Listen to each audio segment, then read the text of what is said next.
There sat a knight, all armed in black harness, and his name was the Knight of the Black Land.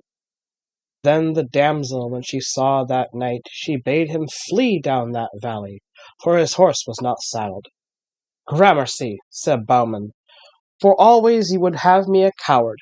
With that the Black Knight, when she came nigh him, spake and said, Damsel, have ye brought this knight of King Arthur to be your champion? Nay, fair knight, said she, this is but a kitchen knave that was fed in King Arthur's kitchen for alms. Why cometh he, said the knight, in such array? It is shame that he beareth you company.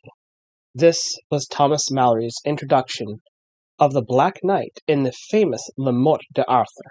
It's from this origin that all other Black Knight stories spring, even Cecil Harvey.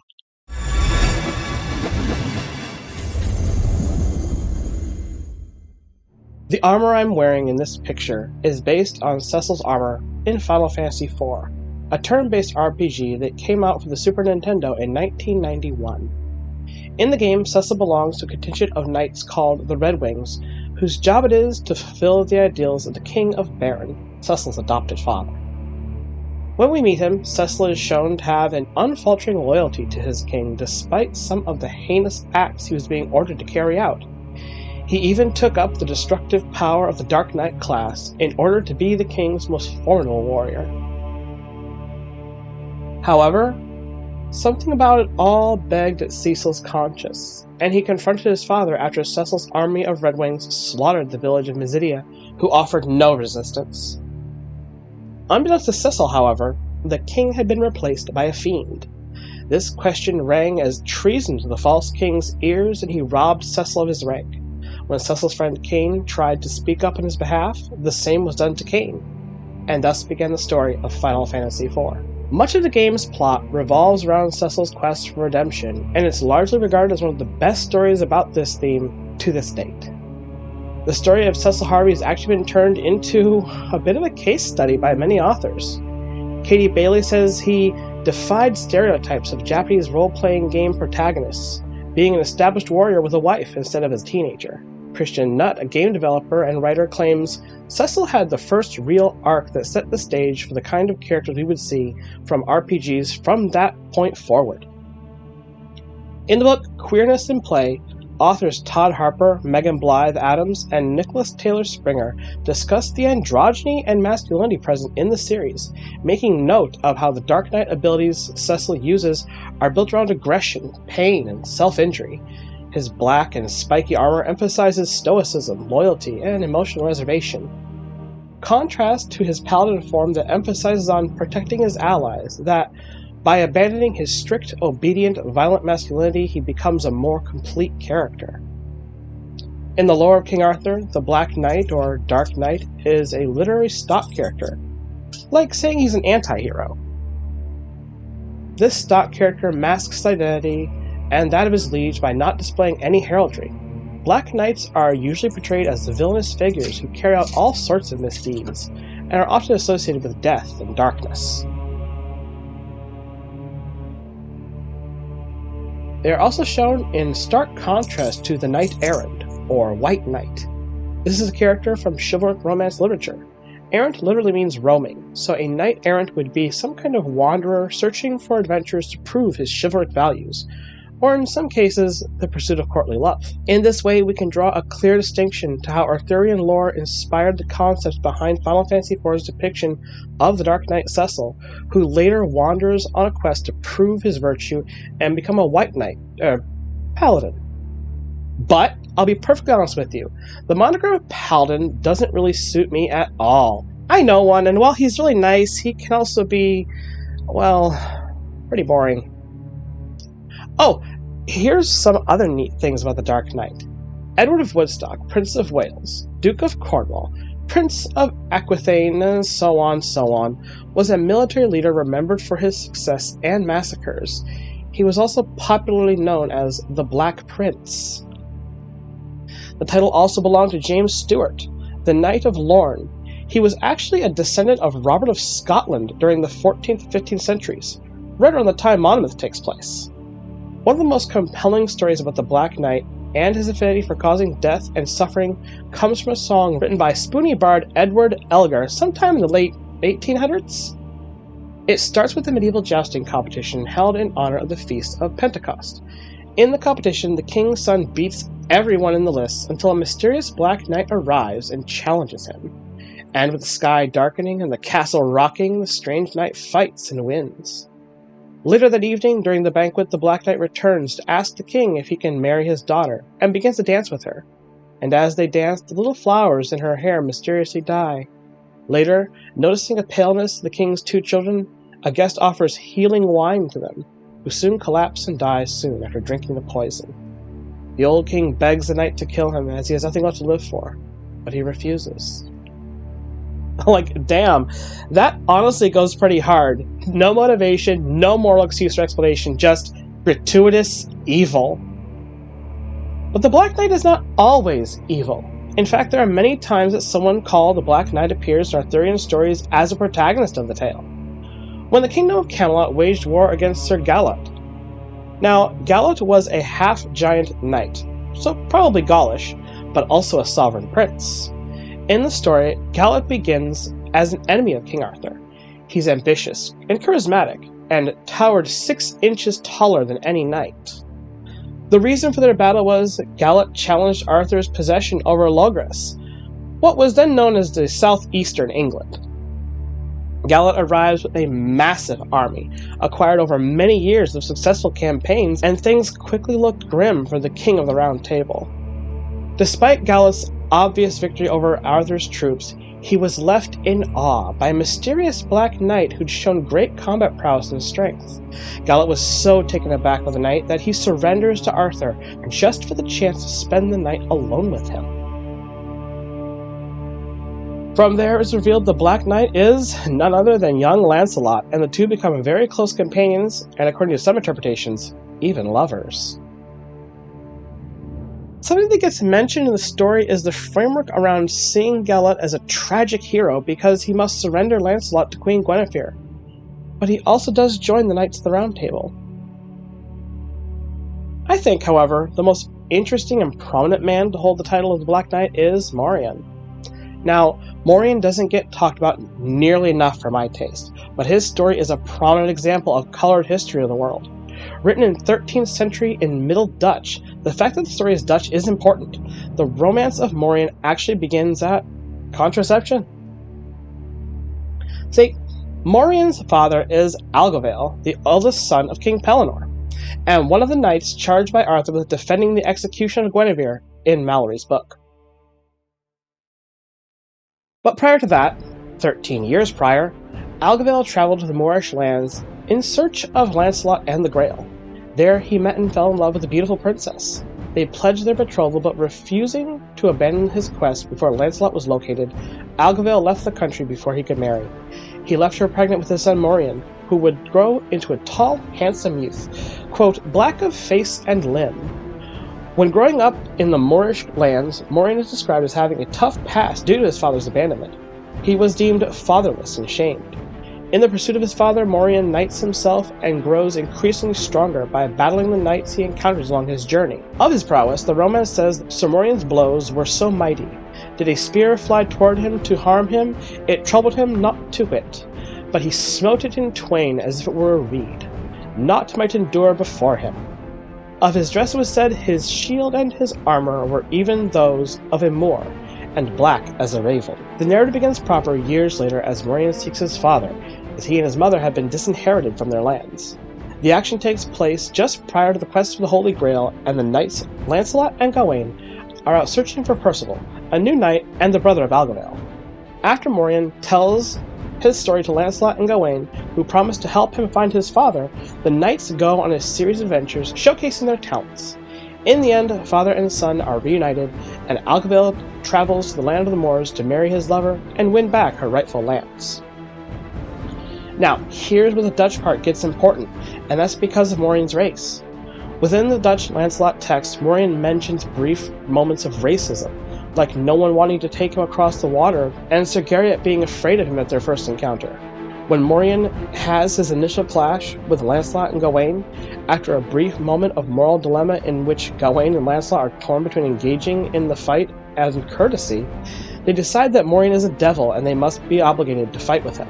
While they do end up joining forces to find Morian's father and resolving their initial apprehensions, it's clear that a character black of face and limb was an uncomfortable concept for writers at the time.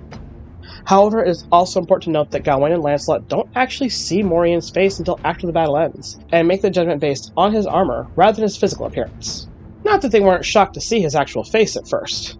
What actually wins Lancelot and Gawain over is Morian's adherence to Christianity and courtly manners. And this is just indicative of the way the concept of race is looked at during the time, but here we have a knight with no heraldry, no parentage, donning black armor to find his father, an errant quest who is able to display his virtue and turn foe to friend, just like Cecil. But what about Cain? Cain Highwind is Cecil's closest friend, the son of Richard Highwind and the leader of Baron's Dragon Knights. Well, he was. Cain was demoted to little more than an errand boy for Baron after sticking up for Cecil against the king, and the two of them left for the village of Mist, where their paths would divert considerably. See, while Cecil's story is about redemption and virtue, Cain's is about manipulation, a fall from grace, and division.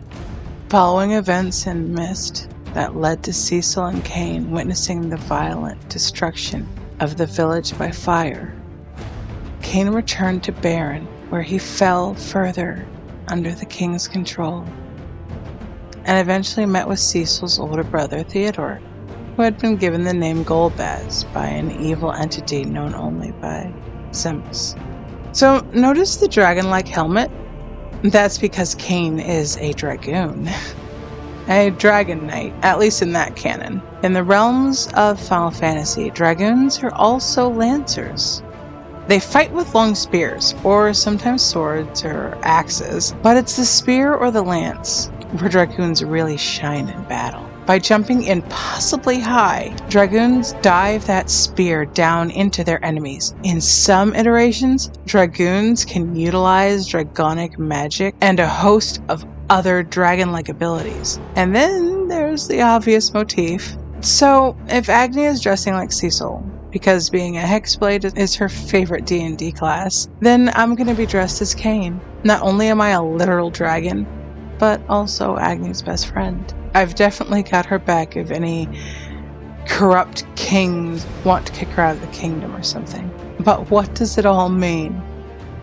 Where do dragoons come from? And do they have any strong basis in myth, like the Black Knight? Well, dragoons were originally the class of mounted infantry, the ones that used horses for mobility, but dismounted to fight on foot. From the early 17th century onward, dragoons were increasingly also employed as a conventional cavalry and trained for combat with swords and firearms from horseback. While their use goes back to the late 16th century, dragoon regiments were established in most European armies during the 17th and early 18th centuries. They provided greater mobility than regular infantry, but were far less expensive than cavalry. The name derives from a type of firearm called a dragon, which was a handgun version of a blunderbuss carried by dragoons of the French army. I'm a little bit of a Francophile myself. I'm extremely fond of French things. The establishment of dragoons evolved from the practice of sometimes transporting infantry by horse when speed of movement was needed. In 1552, Alexander Farnese, Duke of Panama, mounted several companies of infantry on pack horses to achieve surprise. Another example of that being used by Louis of Nassau in 1572 during operations near Mons in Hainaut, when 500 infantry were transported this way. Oof. I'm not great at these words, guys. Try to bear with me a little. According to old German literature, dragoons were invented by Count Ernst von Mansfeld, one of the greatest German military commanders in the early 1620s. There are other instances of mounted infantry predating this. However, Mansfeld, who had learned his profession in Hungary and the Netherlands, often used horses to make his foot troops more mobile, creating what was called an army volante, French for flying army. During the French conquest of Peru in the 16th century, Crusaders fought on horse with arquebuses, prefiguring the origin of European dragoons. The name possibly derives from an early weapon, a short wheel-lock called a dragon, because its muzzle was decorated with a dragon's head. The practice comes from a time when all gunpowder weapons had dismissive names, including the culverin, the serpentine, falcon, falconet, etc. It's also sometimes claimed that a galloping infantryman with his loose coat and the burning match resembled a dragon. Possibly before that is the Roman infantry rank. The Draconarius were military standard bearers or flag bearers, a type of mounted infantry that carried the Draco into battle. Usually every legion of Roman soldiers had about 60 of these units. The Scytherian banners are draconets held aloft on standard length poles. They're made of colored cloths stitched together, and from the head along the entire body to the tail, they look like snakes. When the horses bearing these devices are not in motion, you see only vinaigrated streamers hanging down. During the charge is when they most resemble creatures. They're inflated by the wind, and even make a sort of hissing sound as the air is forced through them. Arrian of Nicodema wrote in a passage on cavalry training exercises. Arrian claimed that these were used to help the riders position themselves during complex military drills. While we have many depictions... Another word. Okay. While we have many depictions of these standards from the Okay, I need to stumble over this word for a minute. Ludovisi. From the Ludovisi sarcophagus, the Arch of Galerius, and the Arch of Constantine, only one surviving brass head resembling the dragon has been found in Germany. This is quite the archaeological find, considering it's from the 4th century.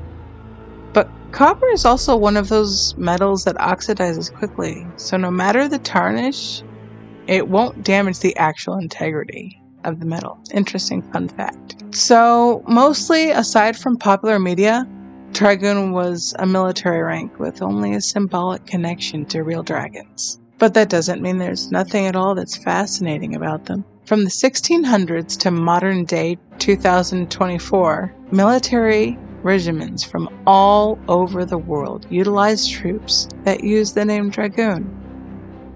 In Britain, companies of dragoons were first raised during the Wars of the Three Kingdoms, and prior to 1645 either served as independent troops or were attached to cavalry units.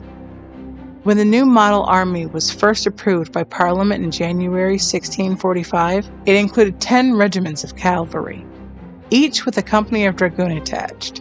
At the urging of Sir Thomas Fairfax, on March 1st, they were formed into a separate unit of 1,000 men, commanded by Colonel John O'Kay, and played an important part in the Battle of Naseby in June. Supplied with inferior horses and more basic equipment, the dragoon regiments were cheaper to raise and maintain than the expensive regiments of cavalry. Thank you. I know sometimes it's so long. This is only about as much as I had to read. Oh gosh. This is why this is your job, not mine. I find the other talent. I don't do this. I'm PR, damn. This is out of my job class.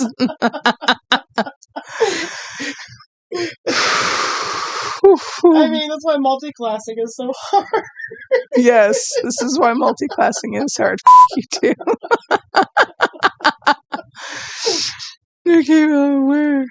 Okay, when in the 17th century, Gustav II. Gustav II Adolf. Why would you say it that way? Why would you say Gustav Adolf? Just say Gustav Adolf II. Okay. When in the 17th century, Gustav Adolf II introduced dragoons into the Swedish army, he provided them with a saber, an axe, and a matchlock musket, using them as laborers on horseback.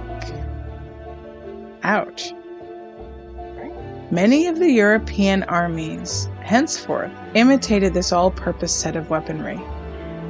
Dragoons of the late 17th and early 18th centuries retained strong links with infantry in appearance and equipment, differing mainly in the substitution of riding boots for shoes and the adoption of capes instead of broad-brimmed hats to enable muskets to be worn slung. Dragoons were at a disadvantage when engaging against true cavalry and constantly sought to improve their horsemanship, armament, and social status. By the 7 Years' War in 1756, their primary role in most European armies had progressed from that of mounted infantry to that of heavy infantry. They were sometimes described as medium cavalry, midway between heavy armored and light armored regiments, though this was a classification that was rarely used at the time. Their original responsibilities for scouting and picket duty had passed to hussars and similar light cavalry corps in French, Austrian, Persian, and other armies. In the Imperial Russian Army, due to the availability of Cossack troops, the dragoons were retained to their original role for much longer. An exception to the rule was the British Army, which from 1746 onward gradually redesigned all regiments of horse, like regular cavalry, as lower paid dragoons in an economy measure. Starting in 1756, 7 regiments of light dragoons were raised and trained in reconnaissance, skirmishing, and other work requiring endurance in accordance with contemporary standards of light cavalry performance. That was the worst sentence I've done yet. No, it was fine, honestly.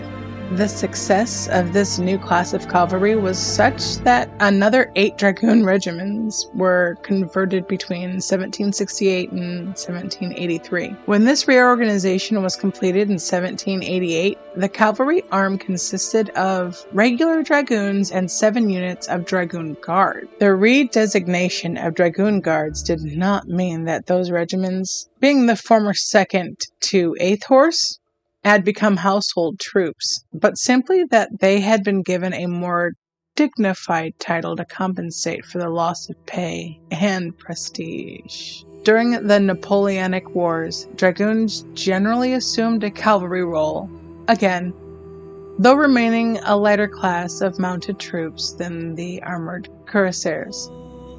Dragoons rode larger horses than the light cavalry, and wielded straight rather than curved swords. You know, curved swords. Emperor Napoleon often formed complete divisions out of his dragoon regiments, while in 1811, 6 regiments were converted to lanciers. They were often used in battle to break the enemy's main resistance. In Northern and Eastern Europe, they were employed as heavy cavalry, while in the Peninsular War, they also fulfilled the role of lighter cavalry, for example, in anti-guerrilla operations. In 1809, French dragoons scored notable successes against Spanish armies in the Battle of Ocana and the Battle of Alba de Tormes. The Royal Canadian Dragoons is the senior armored regiment in the Canadian Army. The regiment was authorized in 1883 as the Cavalry School Corps, being redesignated as Canadian Dragoons in 1892, adding the royal designation the next year. The RCD has a history of fighting dismounted.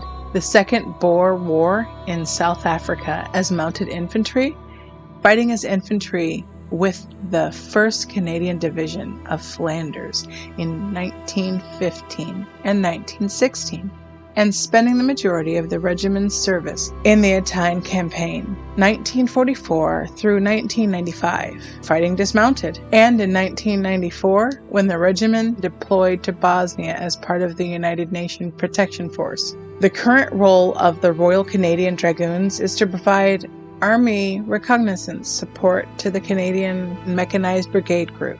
The Royal Canadian Mounted Police were accorded the formal status of a regiment of dragoons in 1921. However, the modern RCMP does not retain any military status. Even though Dragoon isn't actually some mythical class with a deep fanciful history behind it, they still serve primarily the same function as soldiers or knights did. So, by technicality standards, knights like Lancelot that were especially skilled horseback fighters, and especially good with the lance, would be the fantasy equivalent of what we consider to be dragoons today. Lancelot was known to leap into the battlefield, like in the story of Lady Shalott. Lancelot was such a skilled lancer that he beat 40 of Arthur's men in a joust. I think that if Morian represents the Black Knight, Cecil then is possible that Lancelot himself fits the bill of the dragoon as Cain. Or maybe Cecil represents King Arthur in his transformation as a paladin. Also, Cain has an ability in a lot of the Dissidia titles called Gungnir. Gungnir is the name of a spear once wielded by the Norse god Odin. It had a very interesting ability. The Gungnir was thrown, would always hit its target no matter what the skill of the lancer wielding it. Hey Agni, can you look up for me how the Gungnir was made? Because that sounds exactly like the sort of ability a galaxy weapon would have. Is it related to Mjolnir? It is Odin. Sure, hold on. Gungnir was apparently given to Odin by Loki as a bribe in exchange for Loki cutting off Sif's hair. Its shaft is made of ashwood from the tree of Yggdrasil, and it's inlaid with runes that are imbued with parts of Odin's powers. Interesting. Here's something else. You know how a lot of Arthurian stories have Arthur pulling a sword from the stone? I'm starting to think that bit actually comes from Norse lore as well. Look at this, Brie. In the Volsung saga, Signy marries Sager and the king of Gautland. Volsung and Sigmund are attending the wedding feast, which lasted sometime before and after the marriage, when Odin, disguised as a beggar, plunges a sword called Gram into a living tree. After which, Volsung Hall is built. The disguised Odin announces that the man who can remove the sword will have it as a gift.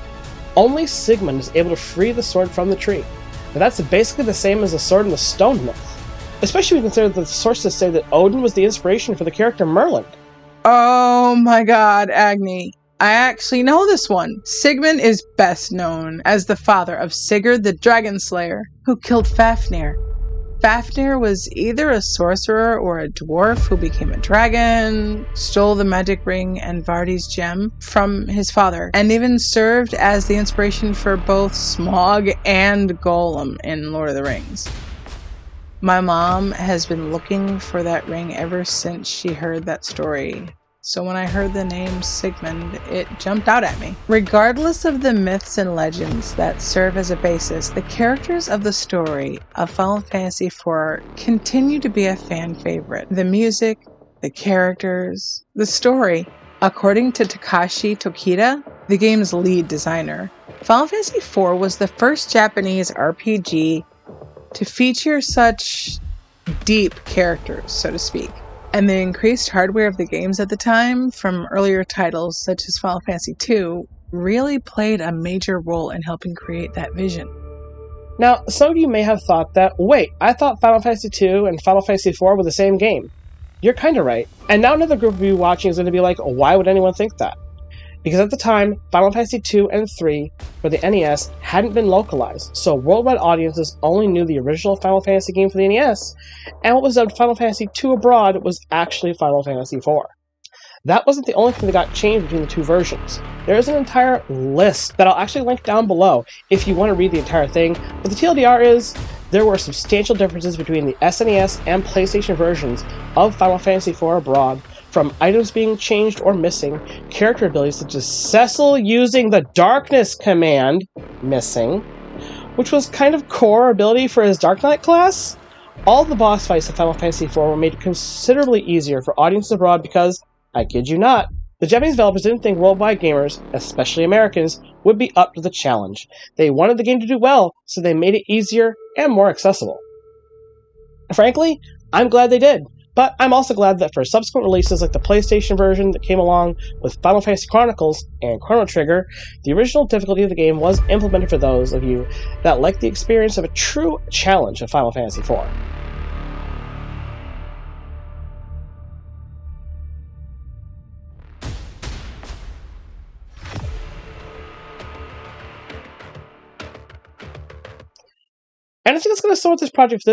And I think that's going to sum up this project at least from our end.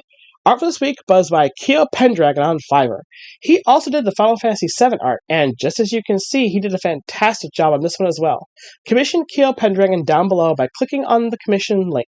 We'll definitely be working with them again in the future.